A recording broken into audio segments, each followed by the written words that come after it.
오늘은 누가복음 18장 말씀을 통해서 근심하더라라는 제목으로 함께 말씀을 나누도록 하겠습니다.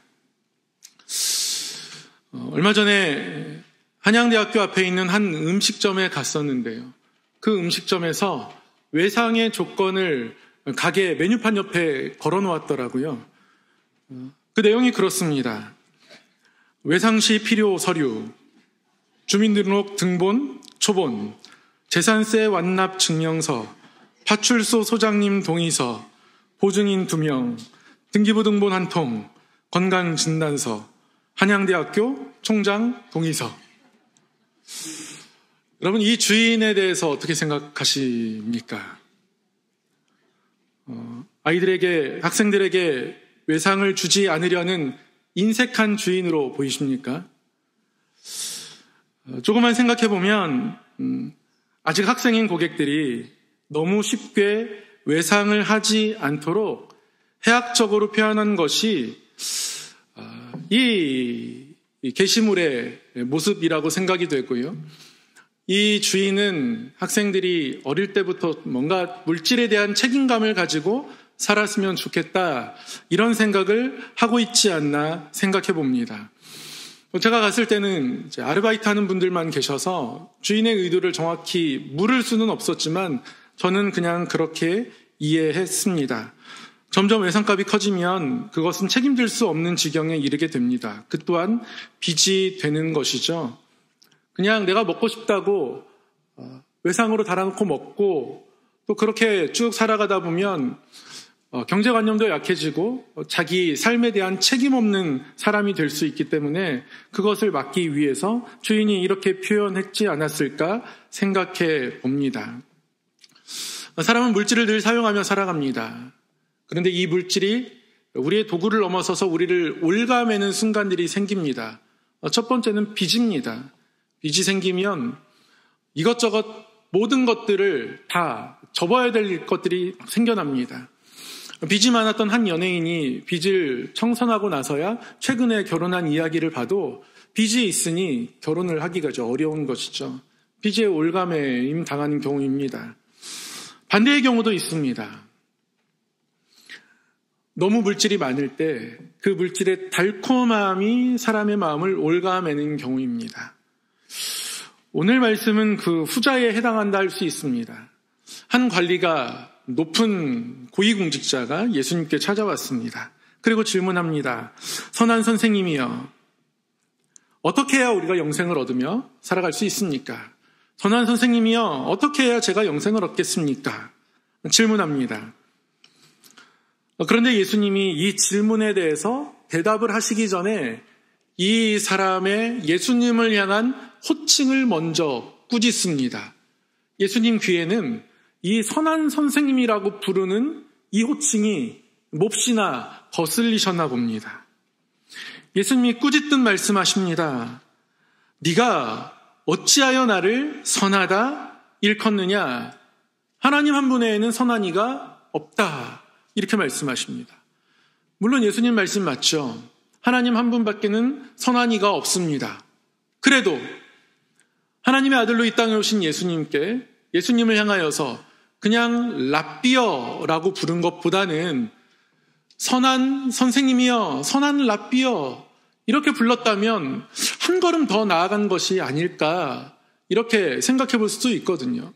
그런데 예수님은 어찌하여 네가 나를 선한 선생님이라고 말하느냐, 질문에 대답하기 전에 이것을 너무 분명하게 지적하시며 짚고 넘어가시더라는 것이죠.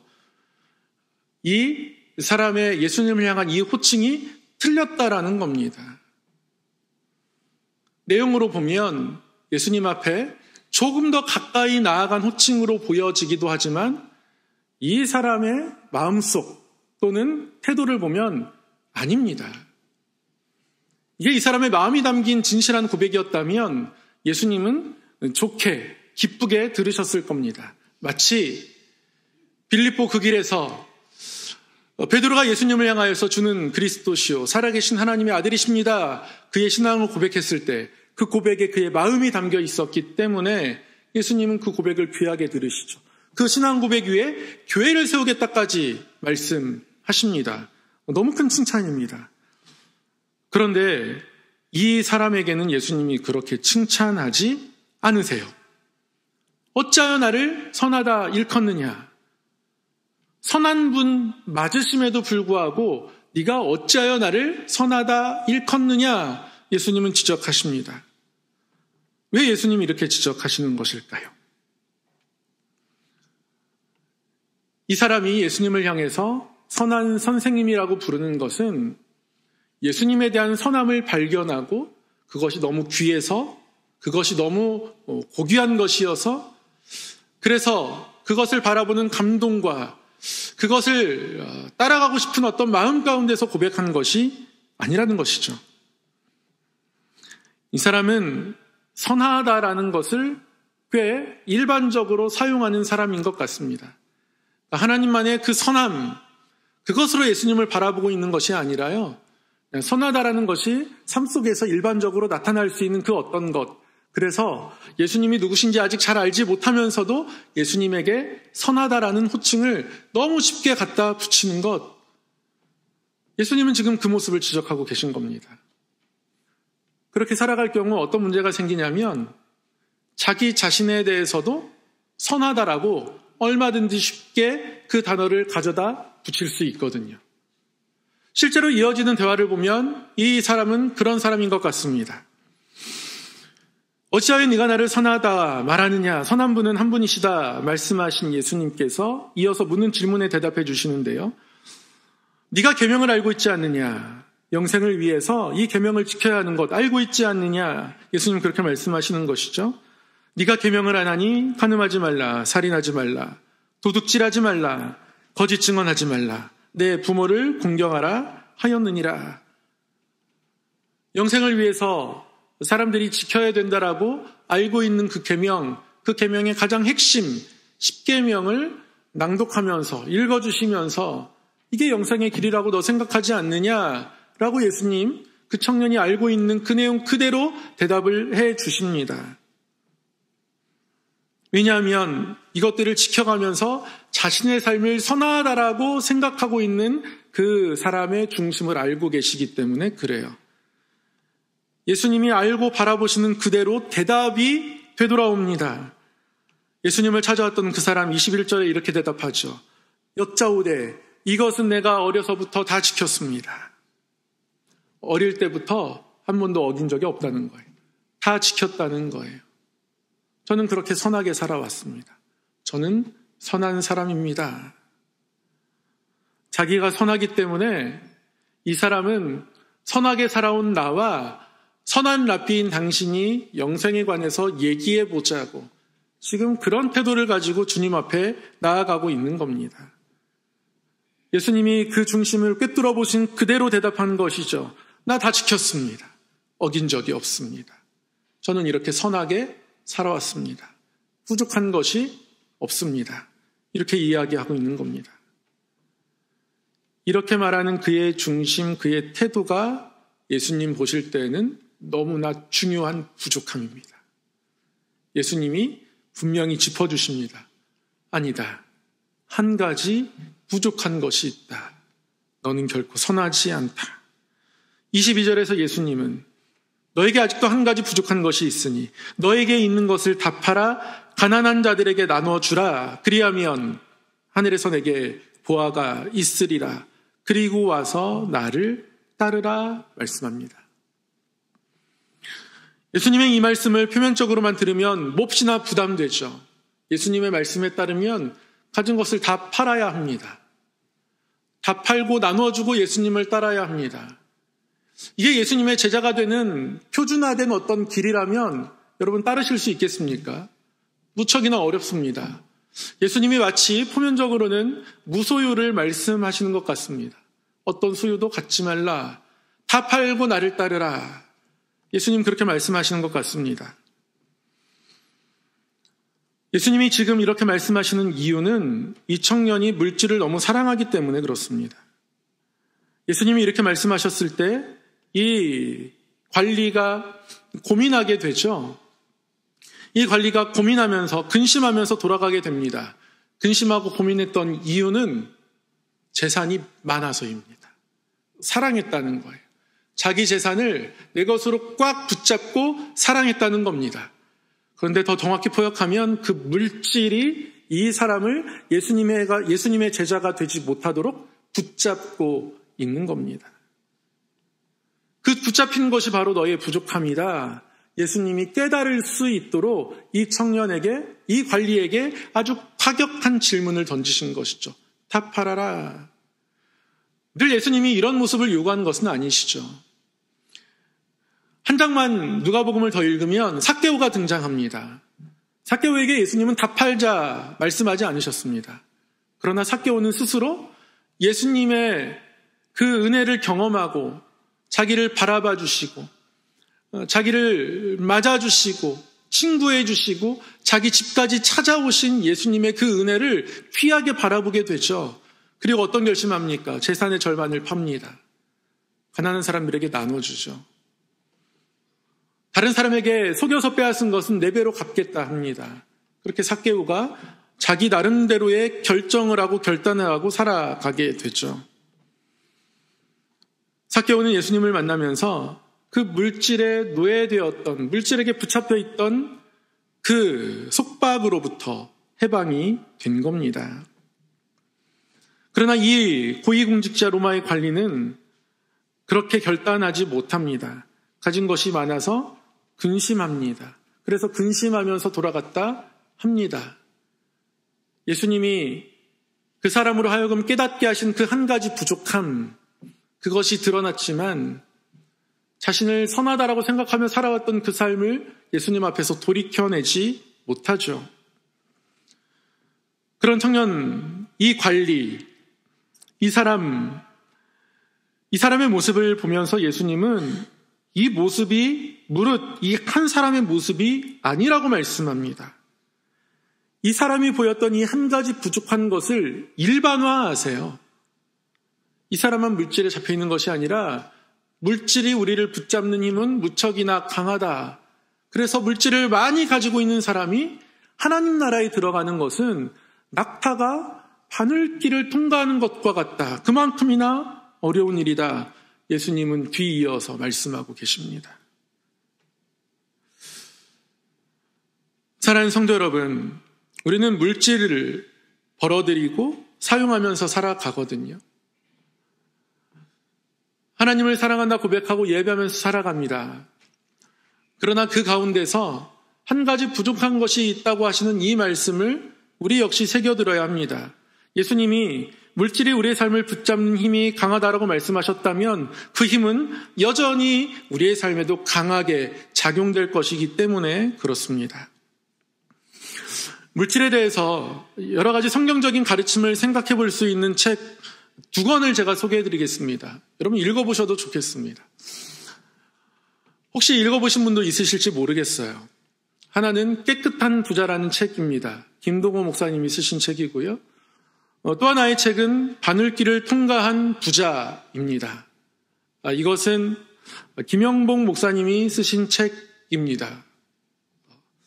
간혹 성도님들이 저에게 오셔서 책을 빌려가시기도 하시는데요. 제가 깨끗한 부자는 읽은 지가 오래됐고 책을 여러 권 정리하면서 지금 제 서재에는 없더라고요. 바늘길을 통과한 부자는 있습니다. 빌려서 읽으실 분들은 저에게 찾아오셔도 됩니다. 한 권밖에 없으니까요. 선착순입니다. 깨끗한 부자는 깨끗한 방법으로 물질을 쌓고 사용하는 것을 강조합니다. 성도는 이 물질이 하나님이 주신 것이고 하나님의 영광을 위해 사용해야 하는 것이기 때문에 하나님께 합한 모습으로 소득을 벌어들여야 하고 그 물질을 쌓아야 하고 그리고 물질을 선한 뜻으로 하나님을 위해서 은사로 사용해야 한다라는 것이 이 책의 전체 주제입니다. 이른바 이제 청부론으로 대표되는 어떤 책인데요. 이 청부론의 반대편에는 청빈론이 있습니다. 아니다. 부를 가지고 있으면 그것은 영성에 방해가 되니 늘 가난하게 살아야 한다. 어떤 수도사적인 마음들이죠. 청빈론이 맞다면 하나님 나라에서 멀어져 있는 사람들이 정말 많을 수 있습니다. 바늘길을 통과한 부자라는 이 책은 청빈론은 아닙니다. 청부론과 청빈론 사이에서 어떠한 또 다른 제3의 길을 제시하는 책이라고 할 수 있는데요. 이 책은 그렇습니다. 부가 깨끗한 방법으로 쌓여지는 것도 중요하고, 깨끗한 부자에서 이야기하는 것처럼 하나님의 영광을 위해 사용되는 것이 매우 중요하다, 그렇게 이야기합니다. 그러나 물질은 언제든 사람의 마음을 올가맬 수 있다, 붙잡을 수 있다. 그래서 물질을 내려놓는 연습을 끊임없이 해야 한다.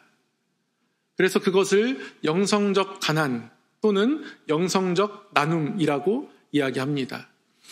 가령 예를 들면 선거에 나아가게 됐는데, 선거에 나가면 돈이 진짜 많이 든다고 해요. 제작되는 인쇄물이나 이런 것만 봐도 많이 들 것 같습니다. 그런데 거기서 이제 책에서 예를 드는 경우가, 한 분이 성도로서 이 선거를 치르면서 이게 불법 자금이 없으면 이 선거를 치러낼 수가 없는 거예요. 유혹이 되는 것이죠. 그래도 목적이 선하니까 내가 한번 이렇게 해볼까. 그런데 결국 선택한 것은 정직하게 끝까지 감당하는 것. 그래서 결국 선거에선 낙선하게 되었다, 이렇게 합니다. 그럼에도 불구하고 물질이 나를 오염시키려 할 때 내가 그것을 거절하고 이겨내었다는 것, 그것이 바로 하나님 앞에 우리가 지켜야 될 마음과 모습이 아니냐, 이런 이야기를 예화로 기록하고 있습니다. 그러니까 성도는 추구하는 방향이 가난을 추구해야 한다는 거예요. 지금 얼마를 갖고 있든지 중요한 게 아니라 이 부를 늘려가야겠다라는 방향이 아니라, 주신 것들로 내가 어떻게 나누며 어떠한 가난을 더욱더 추구해 갈까. 내가 열심히 일하고 주신 지혜로 일하다 보면 하나님이 주시는 물질들이 있을 겁니다. 더 쌓여지는 것들이 있을 수 있어요. 그러나 늘 내 마음의 방향은 가난을 향해야 한다라는 것이 두 번째 책입니다. 두 가지 입장 다 성경에 근거하고 있기 때문에 어느 것이 맞다, 어느 것이 틀렸다 말할 수 없습니다. 이것에 대해서 토론해보자고 김동호 목사님이 김영복 목사님께 연락을 주신 적도 있다고 해요. 토론은 성사되지 않았습니다. 한 분은 한국에 있고 한 분은 미국에 계시고 그러니까요.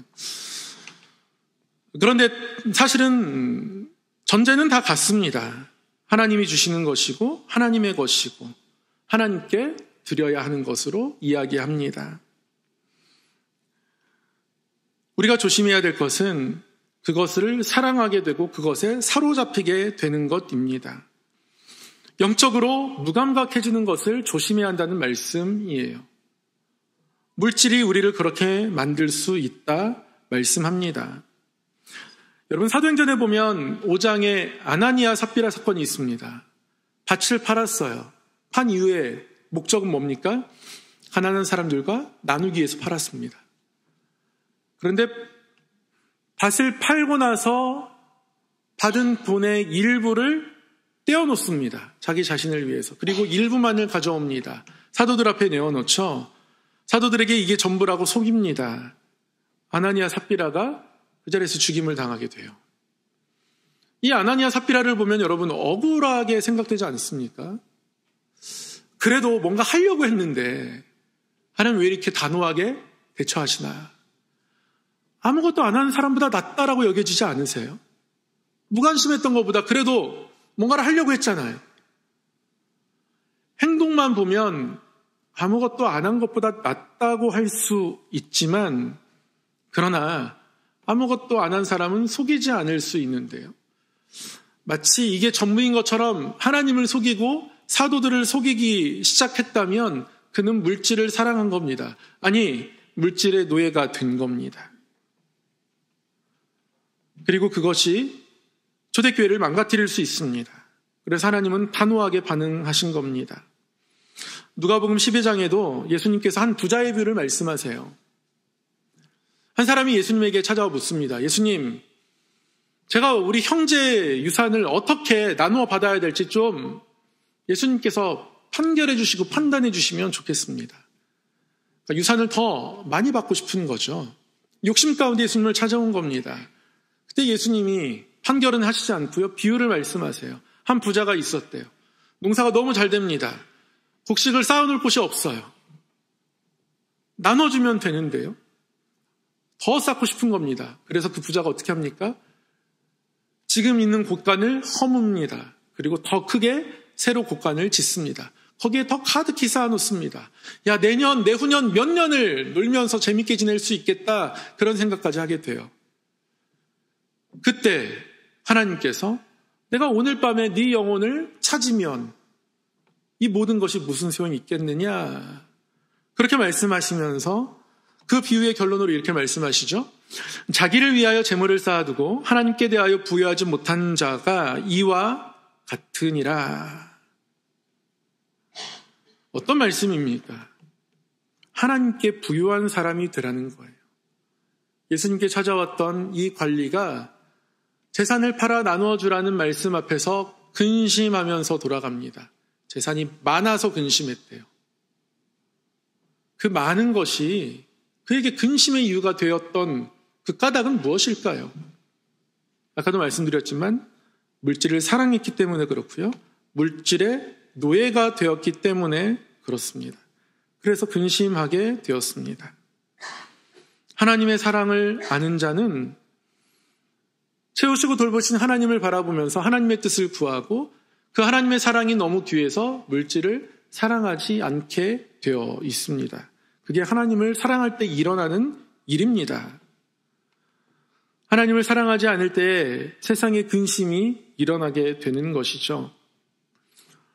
오늘 말씀을 통해서 우리의 내면을 정직하게 돌아보기를 원합니다. 우리가 물질을 사용하고 있는지, 사랑하고 있는지, 물질을 사랑하면서도 혹시 그것이 나의 부족함이라고 깨닫지 못하고 예수님을 향해서 선한 선생님이여 라고 거침없이 물으며 자신의 삶도 여전히 선하게 바라보고 있는 그 마음 안에서 우리가 머물고 있지 않은지 하나님은 점검하기를 원하십니다. 물질뿐 아닙니다. 땅에서 우리가 사랑하는 것들이 얼마든지 생겨날 수 있습니다. 나의 꿈, 나의 장래, 이런 것들이 소중하고 인간관계가 소중하고 그래서 하나님을 사랑하는 것들을 가리는 것들이 얼마든지 생겨날 수 있습니다.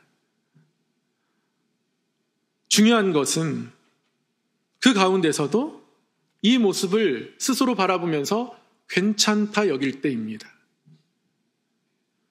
그 가운데서도 하나님을 예배하면서 마음에 아무 거리낌 없을 때 그때 진짜 문제인 겁니다.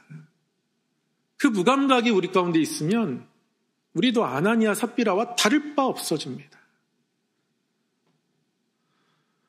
오늘 예수님을 찾아왔던 이 사람의 근심의 결론이 어느 쪽이 되었을지 알지 못합니다. 나와 있지 않습니다. 이 근심은 우리에게 늘 찾아올 겁니다. 그때 삭개오처럼 결심하는 믿음의 결단이 우리 가운데 있기를 소망합니다. 하나님을 향하여서 드리고 하나님께 대하여 부요함이 나의 기쁨이 되는 은혜가 우리 모두에게 있기를 주님의 이름으로 소망합니다. 기도하겠습니다. 사랑의 하나님 아버지, 우리를 사랑하신 하나님의 그 사랑의 귀한 것, 그 크신 은혜를 바라보면서 우리의 삶을 하나님 앞에 더욱더 드리고 드림의 기쁨으로 이 땅을 살게 하여 주옵소서. 예수님 이름으로 기도드립니다. 아멘.